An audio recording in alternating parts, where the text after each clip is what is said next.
Sir ગઈકાલે અમે બધા હોટલમાં જમવા ગયા ને વેઇટર આવી ડાયરેક્ટ મને જ પૂછ્યું vote would you like to have. પછી હું બોલું કંઈ સમજાય તો બોલું ને. કાંઈ ન સમજાણું. હવે આનું મિનિંગ શું થઈ જરા કહી દો ને તો મારે બીજી વાર આવું sir what would you like to have.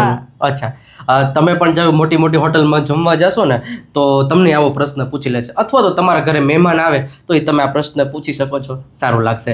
તો એમને પ્રશ્ન પૂછો vote would you like to have.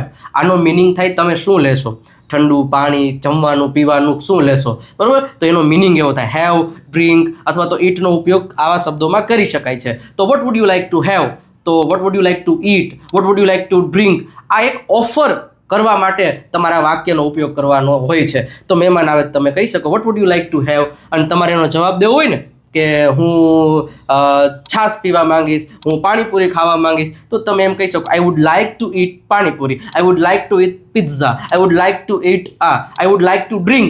તમે જે કાંઈ પીવા માંગતો તમે એ રીતે કહી શકો. રેડી? સમજાઈ ગયું?